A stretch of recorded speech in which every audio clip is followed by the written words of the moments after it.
로마서 8장 9절 말씀 읽겠습니다. 만일 너희 속에 하나님의 영이 거하시면 너희가 육신에 있지 아니하고 영에 있나니 누구든지 그리스도의 영이 없으면 그리스도의 사람이 아니라. 아멘. 오늘 이 말씀을 통하여 성령과 성도, 이런 제목으로 하나님의 말씀을 살펴보도록 하겠습니다. 성령과 성도. 여러분은 그리스도인을 어떤 사람이라고 생각하십니까?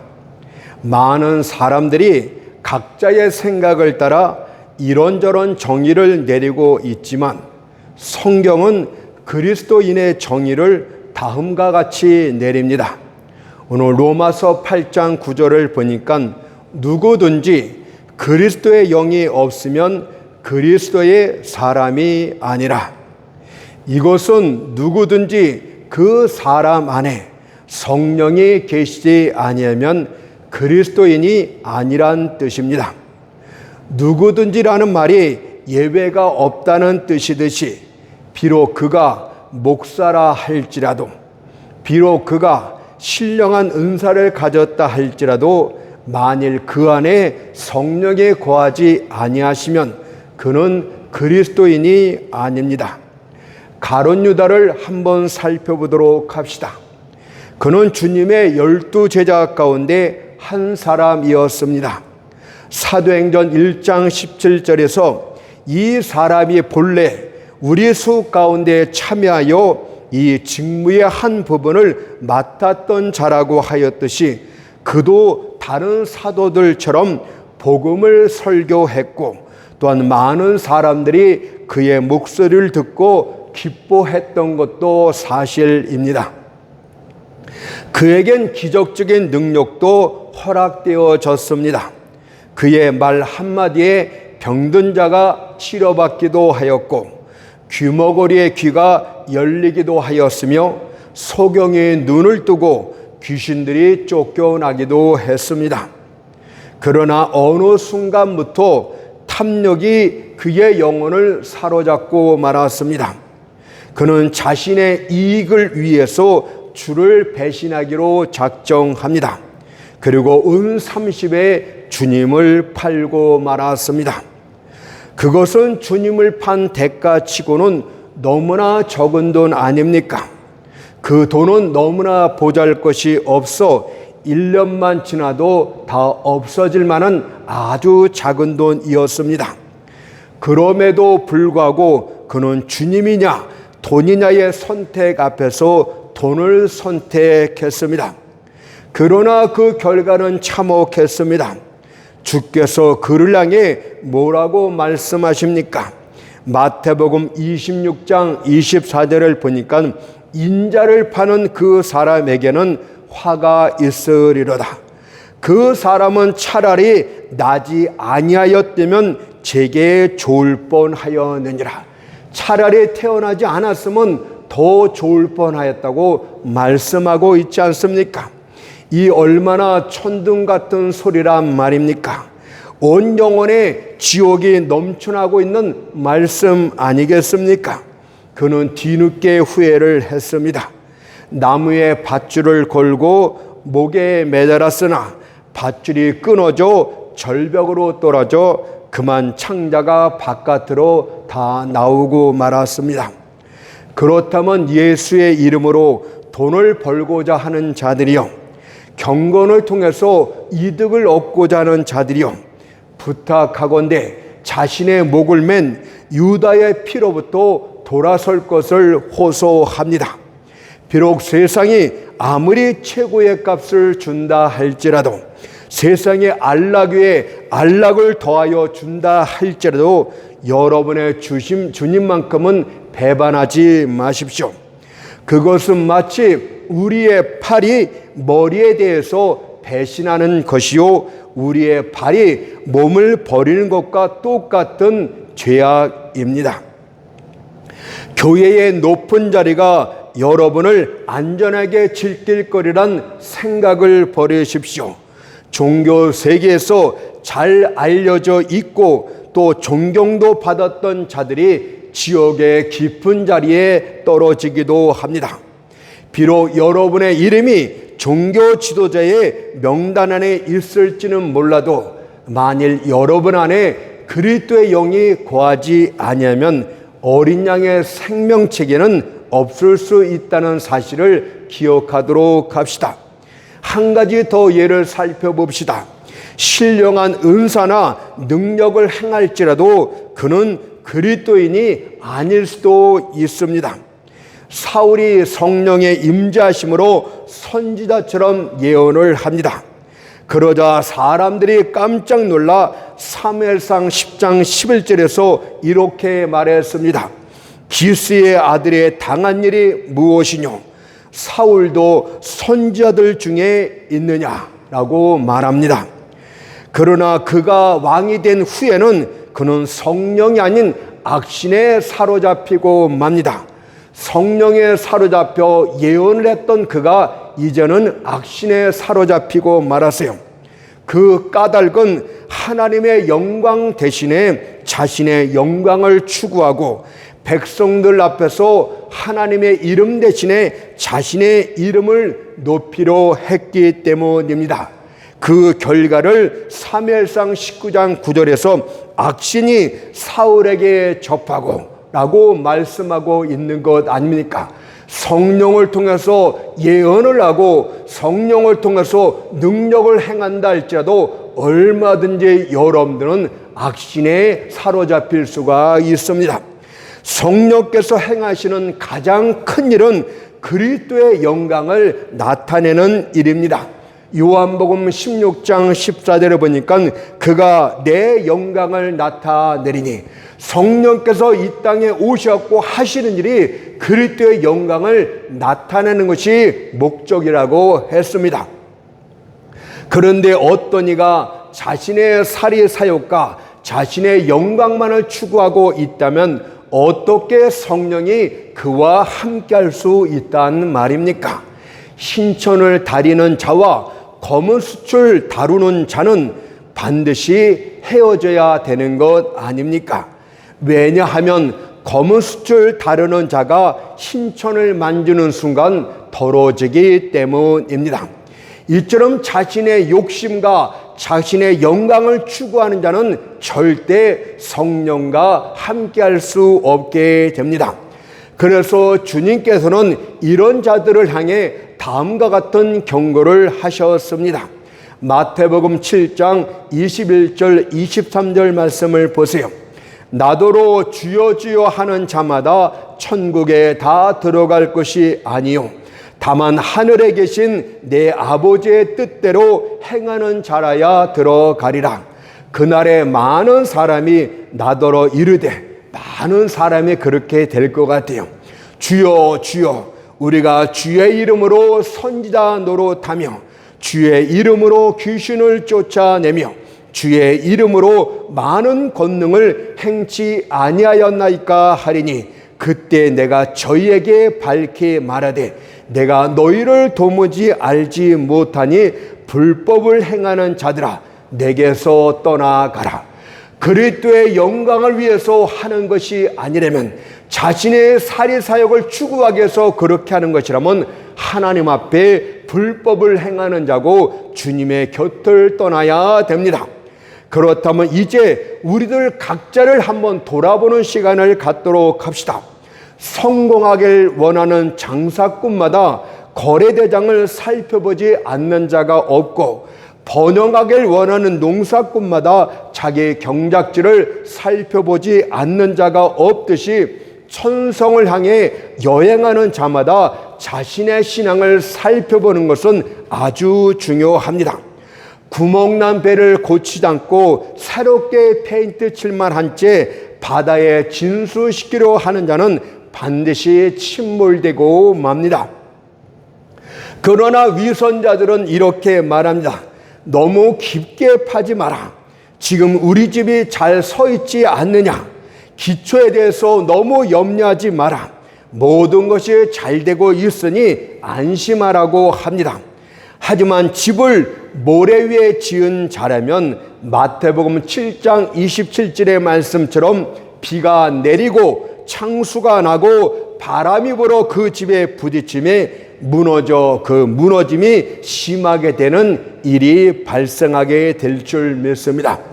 자, 그렇다면 진짜 그리스도인과 가짜 그리스도인은 어떻게 구분할 수 있을 것이요? 그거는 우리 자신이나 다른 사람의 판단에 의한 것이 아니고 말씀의 다림줄로 판단되어져야 됩니다. 인간의 눈은 쉽사리에 속게 됩니다.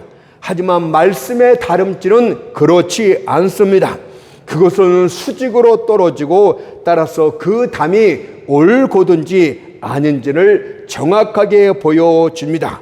그래서 아모스 7장 7절을 보니까 다림줄을 띄우고 쌓은 담 곁에 주께서 손에 다림줄을 잡고 서셨으니 라고 말씀하고 있듯이 주님께서도 말씀의 다림줄로서 여러분들의 신앙을 정확하게 살펴보고 있다고 말씀하고 계십니다. 자, 그렇다면 첫째로 가짜 그리스도인들에 대해서 한번 살펴보도록 합니다. 가짜 그리스도인들에 대해서는 성경이 어떤 암시를 주고 있는가 살펴보면서 말씀을 따라 확인해 보도록 합시다. 성경은 왕골과 갈대를 위선의 상징으로 보여주었습니다. 욥기서 8장 11절 13절을 보니까 왕골이 진펄이 아니고 나겠으며 갈대가 물 없이 자라겠느냐. 이런 것은 풀으로도 아직 벨 때 되기 전에 다른 풀보다 일찍이 마르느니라. 하나님을 잊어버리는 자의 길은 다 이와 같고 사곡한 자의 소망은 없어지리니 라고 말씀하고 있듯이 왕골과 갈대는 바로 하나님을 잃어버린 자의 상징적인 표현이요, 사곡한 자의 상징적인 표현이요, 다시 말해서 위선자의 상징이라고 가르쳐주고 있습니다. 그러면 성경은 우리 모두가 쉽게 이해할 수 있는 말씀인 것처럼 이 왕골과 갈대의 비유를 통해서 우리는 위선자의 특징을 추론해 보면 됩니다. 첫째로 이리저리 굽어지는 특징이 위선자를 닮았다는 뜻이 됩니다. 왕골은 겉으로 볼 땐 올곧고 강한 것처럼 보입니다. 하지만 그 속은 텅 비어 있기 때문에 바람이 불면 이리저리 휘어집니다. 위선자 역시도 그들 안에 그리스도를 향한 믿음이, 경과 믿음이 없기 때문에 줏대 없이 왔다 갔다 하는 특징을 보여주고 있습니다. 하지만 진짜 그리스도인들은 뿌리 깊은 참나무처럼 요동치 않고 반석 위에 굳게 서 있게 됩니다. 참나무 뿌리에 난 크고 작은 혹들을 보십시오. 비틀어진 가지들을 보십시오. 그것은 참나무 위로 수많은 폭풍들이 지나갔다는 증거입니다. 또한 그것은 뿌리가 땅속 깊이까지 파고들었다는 증거도 됩니다. 만일 나무꾼에게 그 참나무를 뿌리째 뽑아버리라 할 것 같으면 나무꾼은 이렇게 대답할 것입니다. 그 산 전체를 뿌리째 뽑아버린 것이 낫겠습니다 라고 대답할 것입니다. 진실된 그리스도인의 경과 믿음을 한번 살펴보세요. 이들은 다른 사람들이 절망할 때도 소망 중에 견고히 서 있습니다. 여러분들 그렇게 합니까? 바라볼 것이 전혀 없을 때도 하늘 아버지를 바라보며 앙망합니다. 비록 바라던 하나님의 도우심이 금방 찾아오지 않는다 할지라도 그들은 소망 중에 인내하고 견디면서 하나님께 매달리고 구합니다. 이들은 화창한 날씨뿐 아니라 거친 날씨에도 주님을 변함없이 따르고 하나님께서 자신에게 미소를 지을 때뿐 아니라 눈살을 찌푸릴 때도 변함없이 주를 의지합니다. 이것이 진짜 그리스도인의 모습입니다. 안에 견고한 믿음이 있기 때문에 그렇습니다. 믿음의 대명사였던 욥을 살펴보세요. 그가 모든 재산을 다 잃어버렸을 때에, 그리고 온몸에 난 악창으로 고통 중에 있을 때에 마치 비행기가 최고점에 도달한 것 같은 멋진 믿음의 고백을 이렇게 합니다. 욥기서 13장 15절을 보니까 비록 그가 나를 죽이신다 할지라도 그래도 나는 그를 믿겠노라. 얼마나 멋진 믿음의 고백입니까? 하나님이 설령 자기를 죽이신다 할지라도 그런 일은 절대 없죠. 그래도 나는 끝까지 그분을 믿겠다고 말하는 이 고백이 믿음의 사람들에겐 모두 있습니다. 물론 정도치 않은 약간이 있을지 모르겠지만 그들은 하나님을 버리는 것이 가장 끔찍하다는 것을 잘 알고 있어요. 이것이 무슨 뜻입니까? 하나님이여, 비록 환난이 내 생명을 제외한 모든 것들을 다 빼앗아 갔다 할지라도, 비록 내가 멸시를 당해 마치 죽은 사람처럼 사람들의 마음에서 잊혀졌다 할지라도, 비록 상황들이 점점 더 나빠지고 있다 할지라도 그래도 나는 끝까지 하나님만을 믿겠나이다 라고 고백하는 것 아닙니까? 이것이 바로 진짜 그리스도인들이 갖고 있는 믿음의 영광이라고 할 수 있겠습니다. 하지만 위선자들의 신앙은 그렇지가 않습니다. 그들은 교회의 첨탑 위에 풍향계처럼 바람이 부는 방향대로 왔다 갔다 거릴 뿐입니다. 본문에 나온 속이 텅 빈 왕골처럼 바람이 부는 대로 줏대없이 이리 휘어지고 저리 휘어질 뿐입니다. 북쪽에서 바람이 불어옵니까? 그러면 이들은 남쪽을 향해 고개를 숙입니다.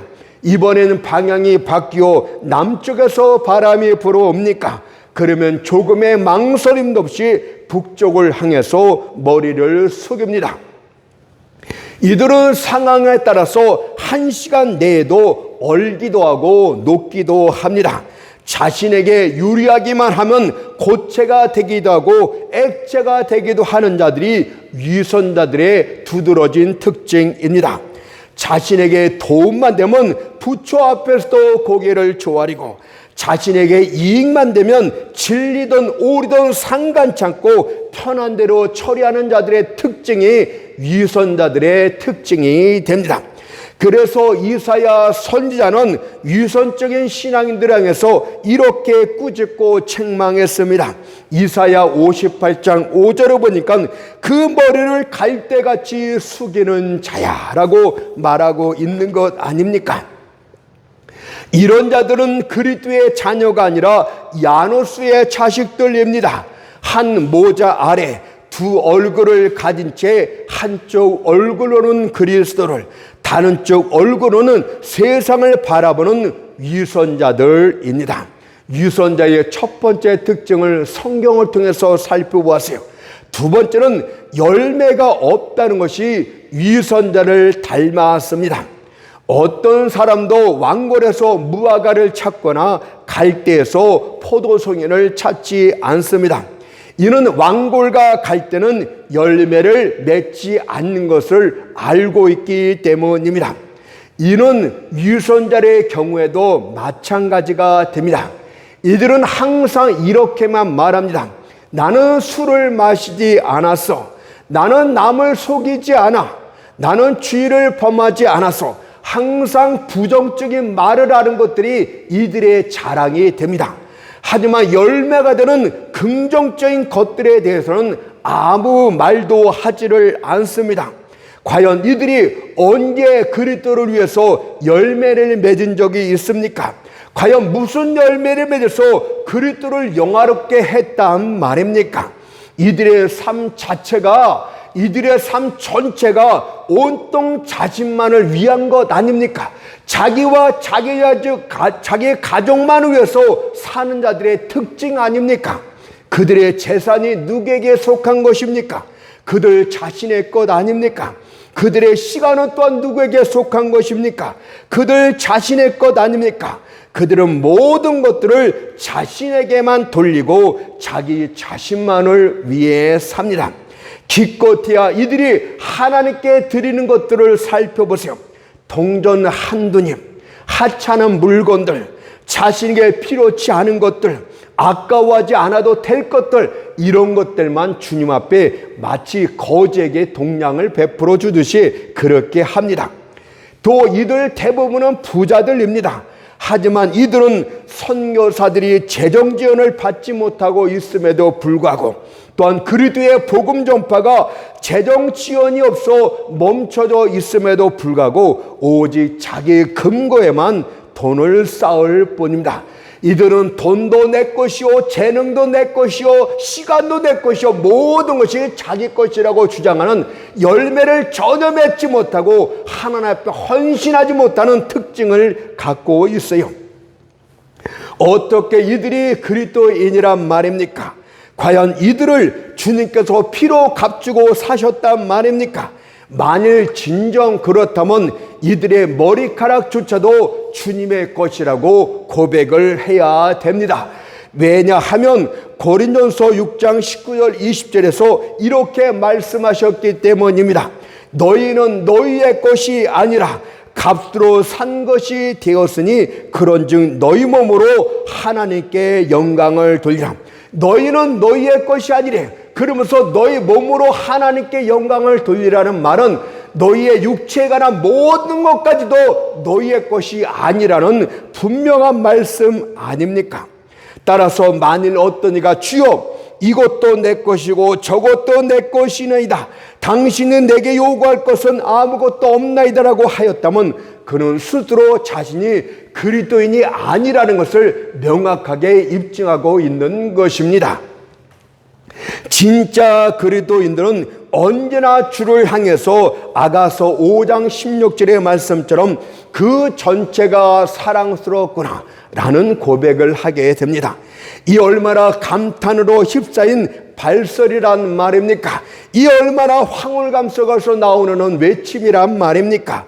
그리스도인들은 자신들의 아름다운 주님을 볼 적마다 전적인 황홀경에 빠지게 됩니다. 그분의 흠없는 인격을 볼 적마다, 그분이 갈보리에서 당한 고통을 회상할 적마다, 그분이 무덤에서 부활하시고 부활해서 승천하여 하늘 보좌에 앉으심을 생각할 적마다 그 전체가 사랑스럽구나 라고 고백을 하게 됩니다. 따라서 진짜 그리스도인들은 귀한 향의 옥합을 깨뜨려서 주님의 이름을 향기롭게 만듭니다. 자신의 가진 모든 것들을 드린다 할지라도 아까워하지 아니하고 자신의 생명까지도 기꺼이 바치는 자가, 그런 열매를 그리스도께 맺는 자가 진짜 그리스도입니다. 우리는 위선자의 두 가지 특징을 살펴보았어요. 왕벌과 갈대를 통해서 이리저리 줏없이 상황에 따라서 이리저리 머리를 숙이는 자가 위선자의 특징이고, 어떤 경우든 하나님을 위한 열매를 맺지 못하는 자가 위선자의 특징이라고 살펴보았습니다. 그렇다면 왜 이들은 위선적인 신앙에서 계속 머물러 있단 말입니까? 그것은 신앙의 불완전한 개혁 때문에 그렇습니다. 오늘 교회가 이것을 조심해야 돼요. 외적으로 무슨 신용만 내면 그리스도인의 행위를 하면은 그리스도인이라고 말하는 이것을 조심해야 됩니다. 여러분들, 신앙의 불완전한 개혁이란 마음에서 더러운 것을 잠깐 버리고 도덕적으로 세워지는 노력을 하지만, 그러나 그 안에는 성령님이 계시지 않는 신앙, 이것이 불완전한 신앙의 개혁이라고 말씀드릴 수 있습니다. 아무리 여러분들이 술을 끊었다, 담배를 끊었다 할지라도 여러분들 안에 성령이 거하시지 않으면 여러분들은 그리스도와 전혀 관계가 없는 자입니다. 그래서 본문은 진짜 그리스도인과 가짜 그리스도인의 차이를 외적인 행동에서 찾지 않고 그 안에 성령이 내주하고 계시냐 아니냐를 따라서 판단하고 있는 것 아닙니까? 로마서 8장 9절을 다시 한번 읽을게요. 누구든지 그리스도의 영이 없으면 그리스도의 사람이 아니라, 성령과 크리스찬은 절대적인 관계가 있다는 것을 말씀하고 있어요. 성령을 빼놓고 그리스도 일에 대한 정의를 내리고 있는 것은 성경을 떠난 우스개 이야기가 아닙니까? 누구든지 목사든 선교사든 신학교든 상관하지 않아요. 관계없이 그리스도의 영이 없으면 그리스도의 사람이 아니라고 말씀하고 있듯이 그리스도인을 정의하고자 하는 자들은 성령과 밀접하게 관계해서 말하지 않고서는 누구도 정의를 내릴 수가 없습니다. 물론 외식적인 신앙인들의 생활에는 주목할 만한 변화가 나타날 수 있습니다. 다른 사람이 볼 때도 이전과 다른 사람처럼 보일 수도 있습니다. 하지만 그 안에는 성령이 거하시지 않습니다. 도덕적으로는 깨끗한 사람이 될 수 있었을지는 모르겠지만 그리스도 안에 새로운 피조물은 절대 아니라는 것을 기억해야 됩니다. 아직도 마음에 성령이 거하지 않는 자들이요, 만일 그런 상태가 계속된다면 여러분들의 나중 형편은 처음 형편보다 더 끔찍해질 수 있다는 것을 잊지 마십시오. 왜냐하면 어느 때가 되면 악한 영들이 그 마음에 텅 빈 것을 보고 마음의 주인 되신 성령님이 없는 것을 보고 그들은 더 악한 영들을 다시 데려올 것을 경고하고 있기 때문입니다. 만일 성령이 그 안에 계셨다면 치열한 싸움이 벌어졌을 것이고 악한 영들은 패배하고 도망쳤을 것입니다.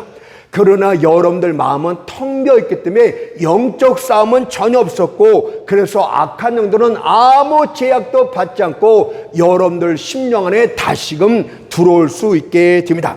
뿐만 아니라 자기보다 더 악한 영 7을 들어오게 될 것이라고 이렇게 경고를 했습니다. 누가복음 11장 24절 26절 말씀 보세요. 더러운 귀신이 가로되 내가 나온 내 집으로 돌아가리라 하고 와 보니 그 집이 소재되고 수리되었거늘 이에 가서 저보다 더 악한 귀신 7을 데리고 들어가서 고하니 그 사람의 나중 형편이 전보다 더 심하게 되니라. 저는 세상에서 술, 담배하고 주정뱅이가 교회 와서 새롭게 된 사람을 보았어요. 정말 그런 새로운 사람이라는데 얼마 되지 못해서 옛날보다 더 고주망태가 되어서 더욱 비참하게 나빠진 사람을 자주 봅니다.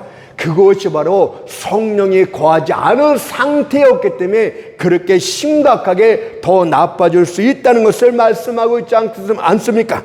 따라서 이들에겐 베드로서 2장 22절의 말씀이 반드시 응하게 됩니다.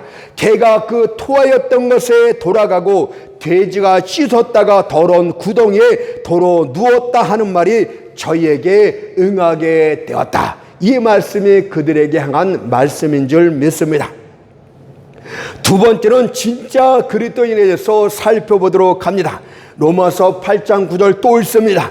누구든지 그리스도의 영이 없으면 그리스도의 사람이 아니라. 앞에서 말씀드렸듯이 만일 그 사람 안에 성령이 내주하지 않으시면 목사이든 장로든 신학 교수이든 상관없이 그는 그리스도인이 아니라고 말씀을 드렸어요. 우리는 이전 시간에 성령과 교회라는 주제를 통해서 하나님의 우주적인 교회를 성령께서 지으신다는 것을 살펴보았습니다.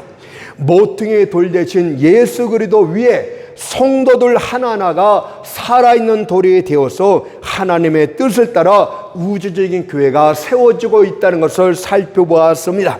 에베소서 2장 20절과 22절 말씀이었어요. 그리스도 예수께서 친히 모퉁이 돌이 되셨느니라. 너희도 성령 안에서 하나님의 거하실 처소가 되기 위하여 예수 안에서 지어져 가느니라. 그러나 본문에선 각각의 성도들이 가장 작은 차원에서 하나님의 성전이 또한 되고 있다는 것을 가르쳐주고 있는 것입니다. 고린도전서 3장 16절을 보세요. 너희가 하나님의 성전인 것과 하나님의 성령이 너희 안에 거하시는 것을 알지 못하느냐. 하나님의 성령이 내 안에 거하고 있다는 것은 내가 하나님의 성전이 되었다는 것을 가르쳐주고 있는 것입니다. 그래서 우리는 오늘은 각자가 성도들 한 분 한 분이 하나님의 성전이라는 사실에 주목해서 살펴보도록 합니다. 자, 그렇다면 그리스도인들은 어떻게 해서 하나님의 전이 되는 것일까요? 사람이 어떤 집에 살기 위해서는 먼저 집을 건축해야 됩니다. 그런 후에야 그 집에 거할 수가 있습니다. 이것은 하나님의 성전의 경우에도 마찬가지입니다. 성령께서 여러분 안에 거하시기 전에 먼저 여러분들의 내면을 성령께서는 새롭게 하십니다. 성령께서는 온통 죄악과 하나님을 대적하는 것뿐인 옛 마음에는 거하실 수가 없습니다. 따라서 성령께서는 우리 안에 내주하시기 전에 먼저 옛집을 부수고 새 집을 지어야 됩니다. 이것이 바로 교리적으로는 성령의 거듭남, 중생이라고 말하고 있는 것이고, 오늘 본문에선 성전을 건축하는 것이다, 이렇게 표현하고 있는 것입니다. 거듭남이란 완악한 옛 마음 대신에 부드러운 새 마음을 주시는 것이고, 죄를 사랑하는 옛 성품 대신에 거룩함을 사랑하는 새 성품을 주는 것입니다. 에스겔 36장 26절 말씀 보니까 또 새 영을 너희 속에 두고 새 마음을 너희에게 주되라고 말씀하고 있지 않습니까?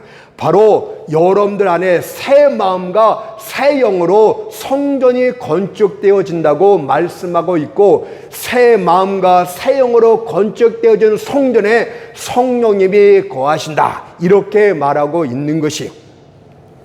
그렇다면 새 마음과 새 영은 무엇입니까? 우리가 나중에 구원에 대해서 자세하게 말하겠지만 간략하게 말씀을 드리겠습니다. 첫째로 성령께서는 우리 안에 새 영을 주심으로 성전을 건축하십니다. 인간의 본래 영은 하나님께 반항적이고 거역하는 영입니다. 자신이 주인이라고 주장하는 자아의 영이 우리가 본래 갖고 있는 영의 특징이 됩니다.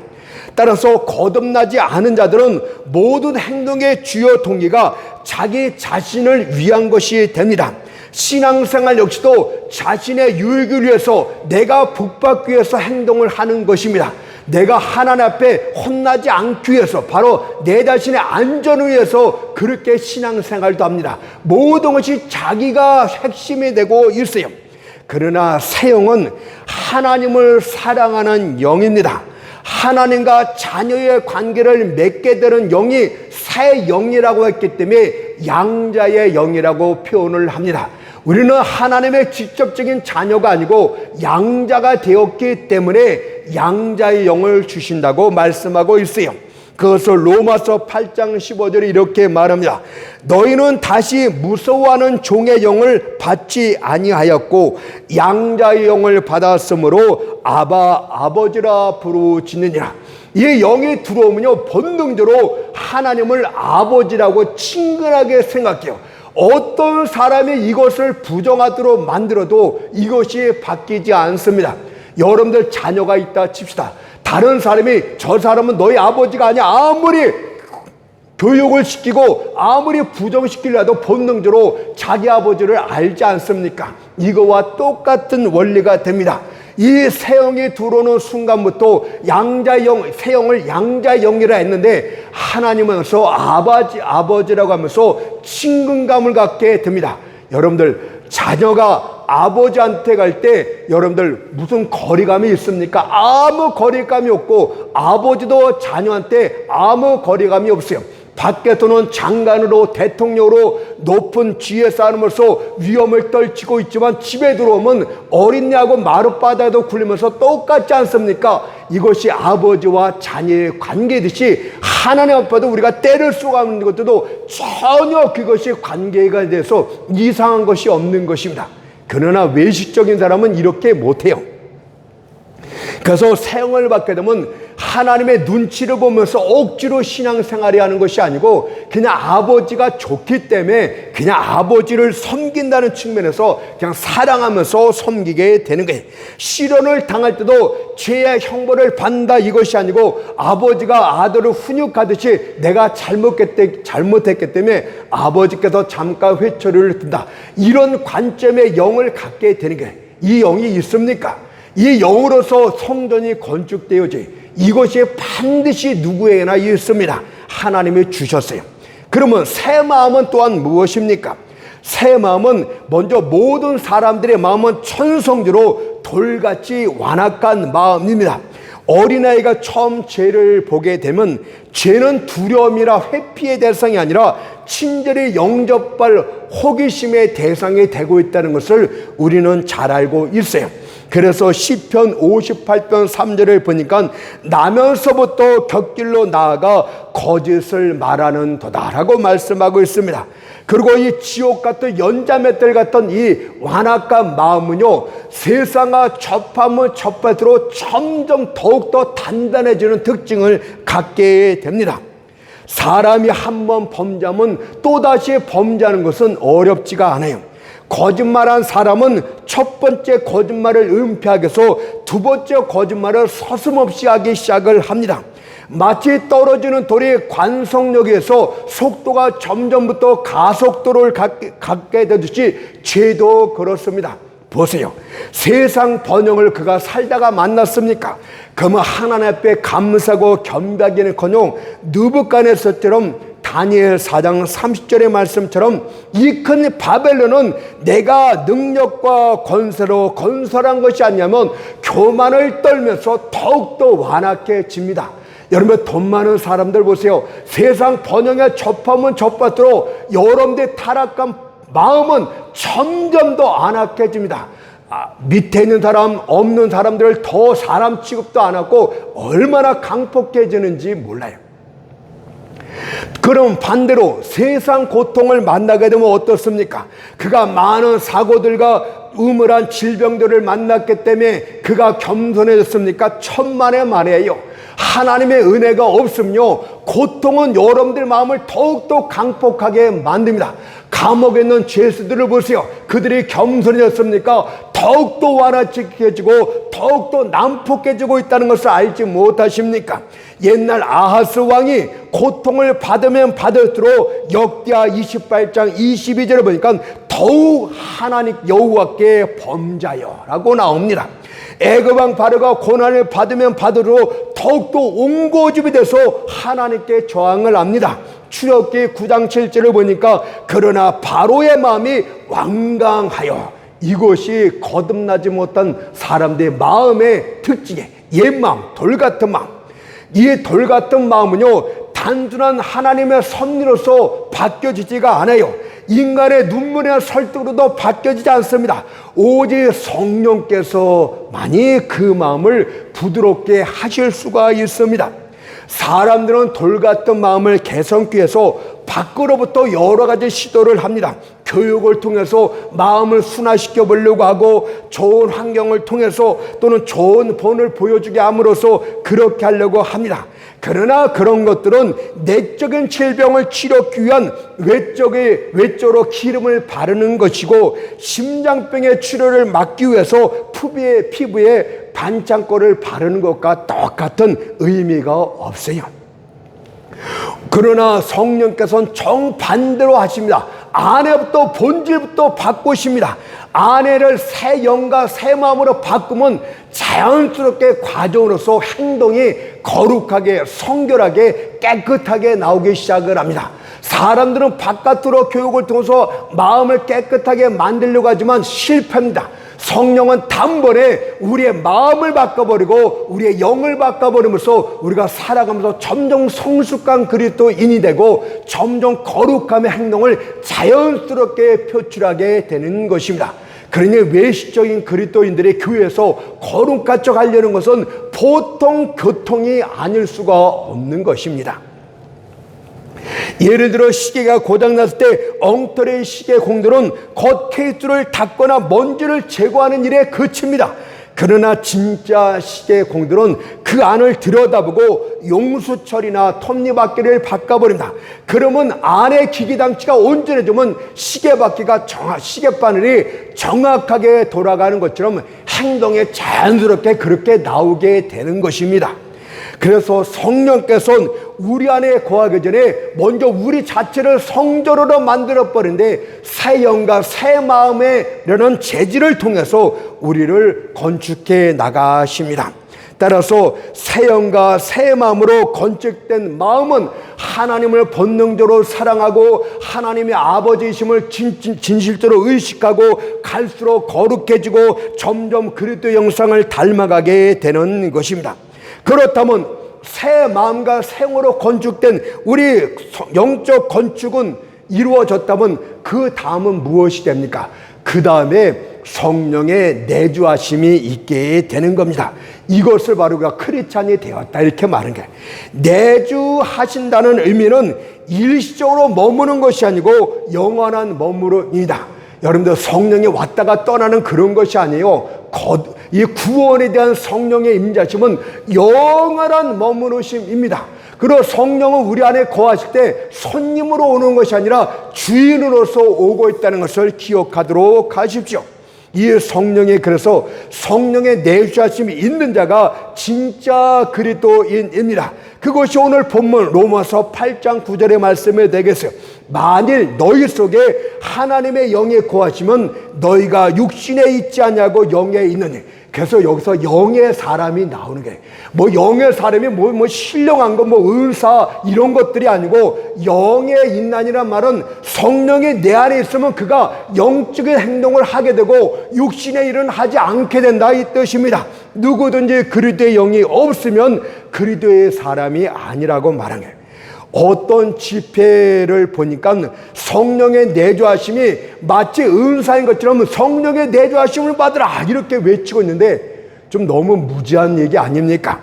그리스도의 본질을 말하는 것이 성령의 내주하심이니까 아무거나 그냥 성경에 있는 단어 갖다 쓰지 말고 성경을 정확하게 알아서 그리스도인들이 바른 진리 안에 토대에 섰으면 좋겠습니다.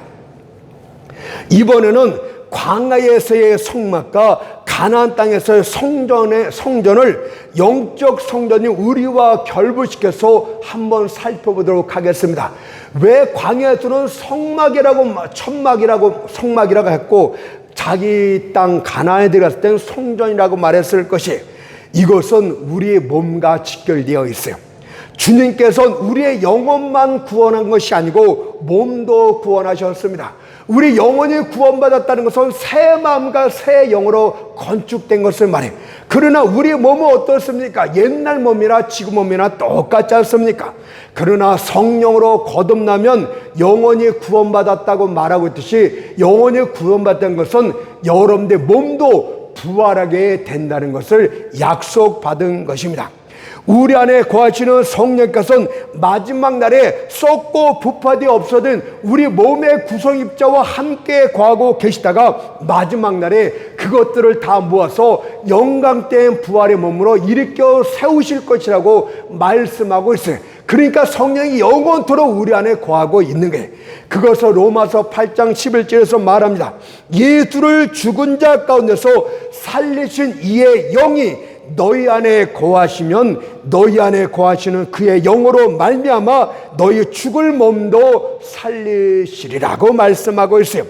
비록 우리가 구원받았다 할지라도 비록 성령이 우리 안에 내주하고 있다 할지라도 우리 몸은 지금 광야의 성막처럼 점점 낡고 부패하고 무너지고 있습니다.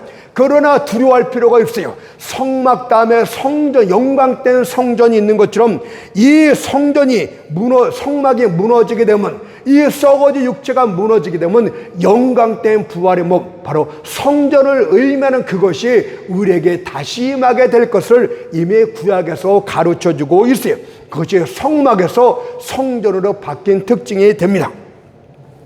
그러나 많은 사람들은 몸의 부활을 믿지 못하고 있습니다. 그들은 무덤 속에 있는 우리 몸이 대부분 썩고 분해될 것인데 어떻게 몸의 부활이 가능하느냐고 반문을 합니다. 실제로 우리 몸의 살과 뼈들은 완벽히 녹아 흙으로 돌아가게 되고 어떤 경우는 나무 뿌리와 식물에 의해서 흡수되기도 하고 또 다른 어떤 경우는 몸이 불타버리기도 하고 화학물질에 의해 분해되기도 하고 짐승들이 먹기까지도 합니다. 심지어 한때 살아있는 유기체에 있던 몸의 구성 요소들이 여기저기로 흩어지게 돼요. 어떤 몸의 구성 요소는 바람에 날려 사라 사막으로 날려가기도 하고 또 다른 몸의 구성들은 태평양 바다 위를 떠다닐 수도 있습니다. 우리 몸이 완전히 없어지는 소멸은 존재하지가 않아요. 아무리 분해된다 할지라도 몸의 최소입자 원자 그 자체는 영원토록 존재하고 있다는 것을 여러분들이 기억하고 이 말씀을 드려야 될 줄 믿습니다. 그러나 그래서 인간적으로 볼 때는 절대 불가능하지만 하나님 앞에서는 전혀 문제가 되지 않아요. 그래도 바울은 몸의 부활을 믿지 못하는 자들에서 이렇게 책망을 합니다. 사도행전 26장 8절을 보니까 당신들은 하나님의 죽은 사람 다시 살리심을 어찌하여 못 믿을 것으로 여기나이까. 여기 다른 말씀 없어요. 하나님이 죽을 사람을 살리고 하나님이란 단어만 들어가면 믿을 수 없는 것이 전혀 없습니다. 부활을 믿지 못하는 여러분, 하나님으로 그냥 믿으면 돼요. 그러면 모든 난제들과 불가능은 다 사라지고 맙니다. 저는 여러분에게 한 가지만 묻겠습니다. 여러분은 부활과 창조 중에 어느 것이 더 어렵다고 생각하십니까? 물론 이 두 가지 모두 하나님의 전능함이 절대적으로 요구됩니다. 그러나 굳이 더 쉬운 한 가지를 택할 것 같으면 그것은 부활이 됩니다. 왜 그럴까요? 아무것도 없는 무에서 말씀으로 모든 것을 존재케 한 것이 창조입니다. 그렇다면 부활은 무엇입니까? 흩어져 밀입자가 된 몸의 입자들을 한때 모아서 이전 모습으로 다시 빚는 것이 부활 아닙니까? 과연 없는 것을 있게 하는 것과 있는 것이 흩어졌는데 그것을 다시 모으는 부활과 어떤 것이 더 어렵겠습니까? 따라서 창조를 믿고 창조하신 하나님의 우주 만물 가운데 하나님의 지으신 이 지구 땅들을 밟고 살고 있는 여러분들에겐 부활은 반드시 믿는 데 전혀 어려움이 없게 되는 것입니다. 천막 같았던 우리 몸이 무너지면 다시 아름답고 영광된 부활의 몸으로 세워질 것을 고린도전서 15장 42절 44절이 이렇게 말했어요. 죽은 자의 부활도 이와 같으니 썩을 것으로 심고 썩지 아니할 것으로 다시 살며 욕된 것으로 심고 영광된 것으로 다시 살며 약한 것으로 심고 강한 것으로 다시 살며 육의 몸으로 심고 신령한 몸으로 다시 사나니 육의 몸이 있은즉 육의 몸도 있대요. 성막을 말해요. 또한 신령한 몸도 있느니라. 본문에 의하면 성전을 말하고 있는 게. 자, 마지막으로 그렇다면 우리가 그리스도인 하나님의 자녀가 된 사실을 누가 증거해 줍니까? 여기는 두 증인이 있는데, 첫째는 우리들 자신의 영이 내가 하나님의 자녀가 되었음을 증거합니다. 또 하나는 내 안에 계신 성령님이 증거하고 있어요. 여러분들 로마서 8장 16절을 보세요. 성령이 친히 우리 영으로 더불어 우리가 하나님의 자녀인 것을 증거하시나니 라고 말하고 있습니다. 여러분들이 가짜 그리스도인이라면 이 말의 의미를 전혀 이해하지를 못합니다. 저는 여러분의 진짜 그리스도인이라는 전제에서 말씀을 드리겠습니다. 첫째로 여러분들 자신의 영이 여러분이 하나님의 자녀인 것을 증거합니다. 여러분은 밖으로 나가서 하늘의 별들을 본 적이 있습니까? 그리고 여러분들은 그것을 보면서 야, 나의 아버지가 저 멋진 별들을, 저 아름다운 별들을 다 창조하셨구나, 이렇게 고백을 한 적이 있습니까? 이것은요 자연스럽게 나오게 돼요. 이 우주 만물을 창조하신 그 하나님이 이제 내 아버지가 되었기 때문에 아주 자연스럽게 나와요. 천둥 소리를 듣습니까? 사람들은 두려움과 공포 가운데 있지만 우리 아버지가 노하셨나 보다, 큰 소리를 내고 있나 보다, 그들은 그렇게 깨닫게 돼요. 아름다운 꽃들을 보면서 우리 아버지가 이렇게 깨끗하게 아름답게 입혔네, 그들은 본능적으로 그런 것을 우리 아버지가, 하늘에 계신 우리 아버지가 이렇게 하셨구나를 느끼게 돼요. 이것이 여러분들 영이 미친 사람 아니고서 미친 사람도 그렇게 말을 못하겠죠. 이것은 우리 안에 영이 하나님과 자녀의 관계를 맺었기 때문에 자연스럽게 그렇게 되는 것입니다. 우리 주님도 똑같습니다.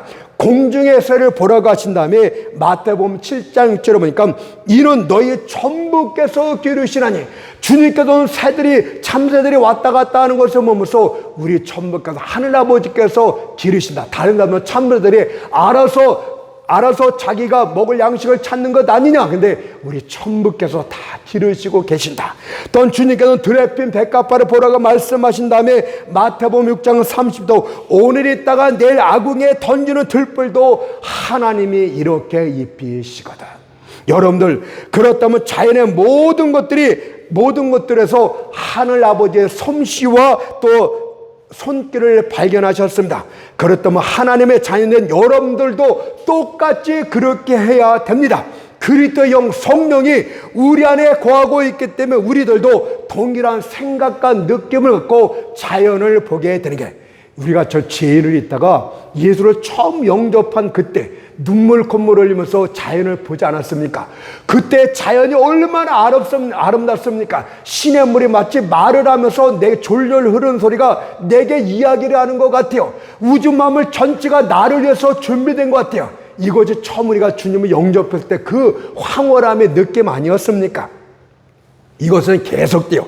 겨울에 중국 같은 만물들이 봄을마다 형형색색 아름다운 옷 입는 것을 보면 참으로 우리 아버지가 이렇게 입히셨구나, 이런 고백이 나오게 되고, 인체의 신비한 구조를 보면서 야, 우리 아버지 대단해, 이 섬세하게 이것을 어떻게 다 만들어서 우리는 하나님을 근본적으로 우리 아버지를 생각하게 됩니다. 뿐만 아니라 앞에서 잠깐 언급했듯이 거듭나무 양자형을 주셨기 때문에 우리는 본능적으로 하나님 앞에 어떤 순간이든 아바 아버지라고 부르짖게 돼요. 갈라디아서 4장 6절에 보니까 너희가 아들인 거로 하나님의 그 아들의 영을 우리 마음 가운데 보내서 아바 아버지라 부르게 하셨느니라. 이게 여러분들 영이 증거하는 게 여러분들 등짝에 찌릿찌릿한다든가 무슨 방언이나 통변이나 예언, 이것이 하나님의 자녀의 특징을 짓는 것이 아니에요. 이거는 은사, 그냥 영적 일을 하는데 한 도구일 뿐이에요. 이런 것을 하면서 또 잘못된 사람도 얼마나 많습니까? 우리 영혼이 하나님의 자녀들 명백한 것이 이 우주 만물을 창조하시는 하나님이심을, 우리 아버지심을 본능적으로 느끼고 항상 하나님 몸으로서 아버지로 본능적으로 느끼는 거, 여러분들 영이 그것을 지금 증거하고 있는 것입니다. 두 번째는 무오한 증인 되신 성령께서도 우리가 하나님의 자녀인 것을 증거합니다. 율법화에서 어떤 고소가 성립되려면 반드시 두 사람의 증인이 필요합니다. 이것은 복음하여서도 마찬가지입니다.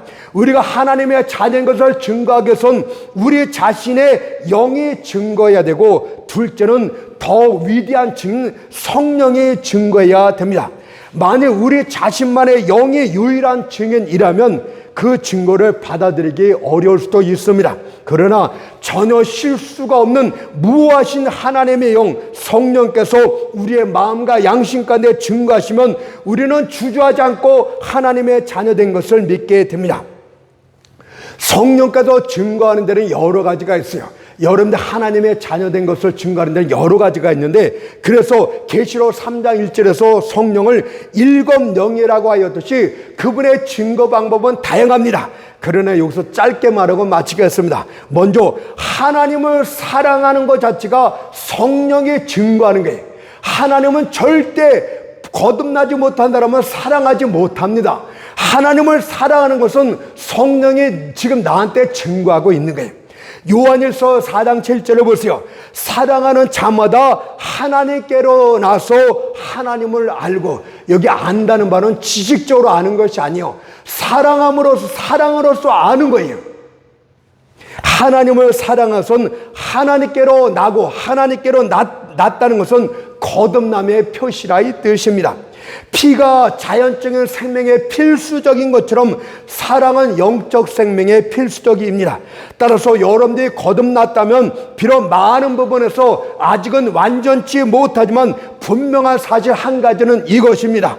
요한복음 21장 10절의 말씀처럼 주여 모든 것을 아시오매, 나의 부족함과 나의 불완전함과 나의 죄악과 실수를 아시오매, 모든 것을 아시오매, 내가 주를 사랑하는 줄 주께서 아시나이다. 주여, 내가 아무리 주님 앞에 이렇게 불평하고 주님 앞에 못난 자식 같다 할지라도 내 중심으로 주님을 살아있는 것을 주님은 아시지 않습니까?